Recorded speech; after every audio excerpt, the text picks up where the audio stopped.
കത്തോലിക്ക സഭയുടെ മതബോധന ഗ്രന്ഥം. ദൈവമഹത്വത്തിനായി വിശ്വം സൃഷ്ടിക്കപ്പെട്ടു. 293 ഖണ്ഡിക. ലോകം ദൈവമഹത്വത്തിനായി സൃഷ്ടിക്കപ്പെട്ടിരിക്കുന്നു എന്ന മൗലിക സത്യം വിശ്വഗ്രന്ഥവും പാരമ്പര്യവും നിരന്തരം പ്രബോധിക്കുകയും ആഘോഷിക്കുകയും ചെയ്യുന്നു. ദൈവം സർവവും സൃഷ്ടിച്ചതും സ്വന്തം മഹത്വം വർദ്ധിപ്പിക്കുവാനല്ല, പ്രത്യുത അത് പ്രദർശിപ്പിക്കുവാനും പ്രദാനം ചെയ്യുവാനുമാണ് എന്ന വിശുദ്ധ ബൊനവെഞ്ചർ വിശദീകരിക്കുന്നു. സ്നേഹവും നന്മയുമല്ലാതെ മറ്റൊരു കാരണവും ലോക സൃഷ്ടിയിൽ ദൈവത്തിനില്ല. സ്നേഹത്തിൻ്റെ താക്കോൽ കൊണ്ട് അവിടുത്തെ കരം തുറന്നപ്പോൾ സൃഷ്ടികൾക്ക് അസ്തിത്വം കൈവന്നു. 1-ാം വത്തിക്കാൻ കൗൺസിൽ വിശദീകരിക്കുന്നു. ദൈവം സ്വന്തം നന്മയും സർവശക്തിയും വഴി തൻ്റെ തന്നെ സൗഭാഗ്യം വർദ്ധിപ്പിക്കുന്നതിനോ ആർജിക്കുന്നതിനോ വേണ്ടിയല്ല, പ്രത്യുത സൃഷ്ടികളുടെ മേൽ താൻ വർഷിക്കുന്ന അനുഗ്രഹങ്ങളിൽ കൂടി തൻ്റെ പരിപൂർണത പ്രകടിപ്പിക്കുവാനായി സർവസ്വാതന്ത്ര്യത്തിനായി കാലത്തിൻ്റെ ആരംഭത്തിൽ തന്നെ മൂർത്തങ്ങളും അമൂർത്തങ്ങളുമായ വിവിധ സൃഷ്ടികളെയും ശൂന്യതയിൽ നിന്ന് സൃഷ്ടിച്ചു. ലോക സൃഷ്ടിക്ക് പ്രേരകമായ ദൈവ നന്മയുടെ ആവിഷ്കാരത്തിൻ്റെയും സമ്പ്രദാനത്തിൻ്റെയും സാക്ഷാത്കാരത്തിലാണ് ദൈവമഹത്വം അടങ്ങിയിരിക്കുന്നത്. ദൈവത്തിൻ്റെ മഹത്വപൂർണമായ കൃപയുടെ സ്തുതിക്കു വേണ്ടി അവിടുത്തെ തിരുവിഷ്ടത്തിൻ്റെ പദ്ധതി അനുസരിച്ച് യേശുക്രിസ്തുവിലൂടെ നാം ദത്തുപുത്രരാകുവാൻ ദൈവം മുൻകൂട്ടി നിശ്ചയിച്ചു. കാരണം സജീവനായ മനുഷ്യനാണ് ദൈവത്തിൻ്റെ മഹത്വം. മനുഷ്യ ജീവിതമാകട്ടെ ദൈവദർശനവും. സൃഷ്ടി വഴിയുള്ള ദൈവാവിഷ്കാരം ഭൂമുഖത്ത് വസിക്കുന്ന സർവ്വജീവജാലങ്ങൾക്കും ജീവൻ നൽകിയെങ്കിൽ വചനത്തിൽ കൂടിയുള്ള പിതാവിൻ്റെ ആവിഷ്കാരം ദൈവത്തെ ദർശിക്കുന്നവർക്ക് എത്രയധികം ജീവൻ നൽകാതിരിക്കുകയില്ല. സർവചരാചര സൃഷ്ടാവായ ദൈവം അവസാനം എല്ലാത്തിലും എല്ലാമായി തീരുക, അങ്ങനെ ദൈവമഹത്വവും നമ്മുടെ സൗഭാഗ്യവും ഒരേ സമയം സാക്ഷാത്കരിക്കുക എന്നതാണ് സൃഷ്ടിയുടെ ആത്യന്തിക ലക്ഷ്യം. സൃഷ്ടിയുടെ രഹസ്യം. ജ്ഞാനവും സ്നേഹവും കൊണ്ട് ദൈവം സൃഷ്ടിക്കുന്നു. തൻ്റെ ജ്ഞാനത്തിന് അനുസൃതമായി ദൈവം ലോകത്തെ സൃഷ്ടിച്ചുവെന്ന് നാം വിശ്വസിക്കുന്നു. ലോകം ഏതെങ്കിലും തരത്തിലുള്ള നിർബന്ധത്താൽ സൃഷ്ടിക്കപ്പെട്ടതല്ല, യാദൃച്ഛയായ ഭവിച്ചതുമല്ല, അന്ധമായ വിധിയുടെ ഫലവുമല്ല. ദൈവത്തിൻ്റെ സ്വതന്ത്രേച്ഛയിൽ നിന്ന് ഉത്ഭവിക്കുന്നതാണ് ലോകമെന്ന് നാം വിശ്വസിക്കുന്നു. തൻ്റെ സത്തയിലും ജ്ഞാനത്തിലും നന്മയിലും സൃഷ്ടികളെ ഭാഗമാക്കുവാൻ ദൈവം തിരുമനസ്സായി. കാരണം അങ്ങ് സർവവും സൃഷ്ടിച്ചു. അങ്ങയുടെ ഹിതമനുസരിച്ച് അവയ്ക്ക് അസ്തിത്വം ലഭിക്കുകയും അവ സൃഷ്ടിക്കപ്പെടുകയും ചെയ്തു. അതിനാൽ സങ്കീർത്തകൻ ഇങ്ങനെ ഉദ്ഘോഷിക്കുന്നു: കർത്താവേ, അങ്ങയുടെ സൃഷ്ടികൾ എത്ര വൈവിധ്യപൂർണ്ണങ്ങളാണ്! ജ്ഞാനത്താൽ അങ്ങ് എല്ലാം സൃഷ്ടിച്ചു. കർത്താവ് എല്ലാവർക്കും നല്ലവനാണ്. തൻ്റെ സർവ്വ സൃഷ്ടികളുടെയും മേൽ അവിടുന്ന് കരുണ ചൊരിയുന്നു. ദൈവം ശൂന്യതയിൽ നിന്ന് സൃഷ്ടിക്കുന്നു.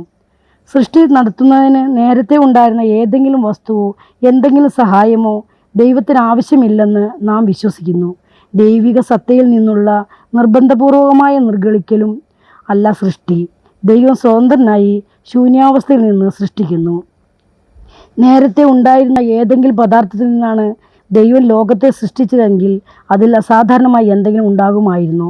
ഒരു ശില്പി തനിക്ക് ലഭിക്കുന്ന പദാർത്ഥം കൊണ്ട് തനിക്കിഷ്ടമുള്ളതെല്ലാം നിർമ്മിക്കുന്നു. എന്നാൽ തനിക്കിഷ്ടമുള്ളതെല്ലാം ശൂന്യതയിൽ നിന്ന് സൃഷ്ടിച്ചു എന്നതിലാണ് ദൈവത്തിൻ്റെ ശക്തി പ്രകടമാകുന്നത്. ശൂന്യതയിൽ നിന്നുള്ള സൃഷ്ടിയെ സംബന്ധിച്ച് വിശ്വാസം വാഗ്ദാനത്തിൻ്റെയും പ്രത്യാശയുടെയും സത്യത്താൽ പൂരിതമായ ഒരു യാഥാർത്ഥ്യമായി വിശുദ്ധ ഗ്രന്ഥം സാക്ഷ്യപ്പെടുത്തുന്നു. 7 പുത്രന്മാരുടെ അമ്മ അവരെ രക്തസാക്ഷിത്വത്തിന് ധൈര്യപ്പെടുത്തിക്കൊണ്ട് പറയുന്നത് ഇങ്ങനെയാണ്: നിങ്ങൾ എങ്ങനെ എൻ്റെ ഉദരത്തിൽ രൂപം കൊണ്ടുവന്ന് എനിക്കറിയില്ല. നിങ്ങൾക്കും ജീവനും ശ്വാസവും നൽകിയതും നിങ്ങളുടെ അവയവങ്ങൾ വാർത്തെടുത്തതും ഞാനല്ല. മനുഷ്യനെ ഉരുവാക്കുകയും എല്ലാറ്റിൻ്റെയും ആരംഭം ഒരുക്കുകയും ചെയ്ത ലോകസൃഷ്ടാവ് തൻ്റെ നിയമത്തെ പ്രതി നിങ്ങൾ നിങ്ങളെ തന്നെ വിസ്മരിക്കുന്നതിനാൽ കരുണാപൂർവം നിങ്ങൾക്ക് ജീവനും ശ്വാസവും വീണ്ടും നൽകും. ആകാശത്തെയും ഭൂമിയെയും നോക്കുക, അവയിലുള്ള ഓരോന്നും കാണുക. ഉണ്ടായിരുന്നവയിൽ നിന്നല്ല ദൈവം അവയെ സൃഷ്ടിച്ചതെന്ന് മനസ്സിലാക്കുക. മനുഷ്യരും അതുപോലെയാണ് സൃഷ്ടിക്കപ്പെട്ടത്. ശൂന്യതയിൽ നിന്ന് സൃഷ്ടിക്കാൻ ദൈവത്തിന് ശക്തിയുള്ളതിനാൽ നിർമ്മലമായ ഒരു ഹൃദയം അവന് സൃഷ്ടിച്ചുകൊണ്ട് പരിശുദ്ധാത്മാവ് വഴി പാപികൾക്ക് ആധ്യാത്മിക ജീവൻ നൽകുവാനും മരിച്ചവർക്ക് പുനരുദ്ധാനം വഴി ശാരീരിക ജീവൻ നൽകുവാനും ദൈവത്തിന് കഴിയും. ദൈവം മരിച്ചവർക്ക് ജീവൻ നൽകുകയും അസ്തിത്വമില്ലായ്മയ്ക്ക് അസ്തിത്വം നൽകുകയും ചെയ്യുന്നു. തൻ്റെ വചനം വഴി അന്ധകാരത്തിൽ പ്രകാശം ചൊരിയാൻ ദൈവത്തിന് കഴിഞ്ഞതിനാൽ തന്നെ അറിയാത്തവർക്ക് വിശ്വാസ വെളിച്ചം നൽകുവാനും അവിടത്തേക്ക് കഴിയും. ദൈവം ക്രമീകൃതവും നല്ലതുമായ ലോകത്തെ സൃഷ്ടിക്കുന്നു. ദൈവം ജ്ഞാനം കൊണ്ട് സൃഷ്ടിക്കുന്നു എങ്കിൽ അവിടുത്തെ സൃഷ്ടി ക്രമാകൃതമാണ്. അങ്ങ് സർവവും അളന്ന് എണ്ണി തൂക്കി ക്രമപ്പെടുത്തിയിരിക്കുന്നു. അദൃശ്യ ദൈവത്തിൻ്റെ പ്രതിച്ഛായയായ സനാതന വചനത്തിലും സനാതന വചനത്താലും സൃഷ്ടിക്കപ്പെട്ട വിശ്വം ദൈവഛായയിൽ സൃഷ്ടിക്കപ്പെട്ടവനും ദൈവവുമായി വ്യക്തിപരമായ ബന്ധമുള്ളതിന് വിളിക്കപ്പെട്ടവനുമായ മനുഷ്യനു വേണ്ടിയാണ് അത് അവനെ ഏൽപ്പിക്കപ്പെട്ടിരിക്കുന്നത്. ദൈവിക ബുദ്ധിയുടെ വെളിച്ചത്തിൽ ഭാഗമാകുന്ന നമ്മുടെ ബുദ്ധി സൃഷ്ടപ്രപഞ്ചത്തിലൂടെ ദൈവം നമ്മോട് പറയുന്ന കാര്യങ്ങൾ ഗ്രഹിക്കുവാൻ ശക്തമാണ്. പക്ഷേ കഠിനാധ്വാനത്തിലൂടെയും സൃഷ്ടാവിൻ്റെയും അവൻ്റെ സൃഷ്ടികളുടെയും മുൻപിൽ വിനയ ബഹുമാനം സമന്വിത്വം വർദ്ധിച്ചുകൊണ്ട് മാത്രമേ ഇത് സാധ്യമാകൂ. സൃഷ്ടി ദൈവത്തിൻ്റെ നന്മയിൽ നിന്ന് ഉത്ഭവിക്കുന്നതിനാൽ അത് അവിടുത്തെ നന്മയിൽ പങ്കുചേരുന്നു. അത് വളരെ നന്നായിരിക്കുന്നു എന്നും ദൈവം കണ്ടു. മനുഷ്യന് വേണ്ടിയുള്ള ഒരു സമ്മാനമായി, അവന് വേണ്ടിയുള്ളതും അവനെ ഭരമേൽപ്പിച്ചിരിക്കുന്നതുമായ ഒരു പൈതൃകമായി ദൈവം സൃഷ്ടിയെ നിശ്ചയിച്ചു. ഭൗതിക പ്രപഞ്ചം ഉൾപ്പെടെയുള്ള സർവ്വ സൃഷ്ടികളുടെയും നന്മയെ ന്യായീകരിച്ചുറപ്പിക്കേണ്ട പല സന്ദർഭങ്ങളും സഭയിൽ ഉണ്ടായിട്ടുണ്ട്.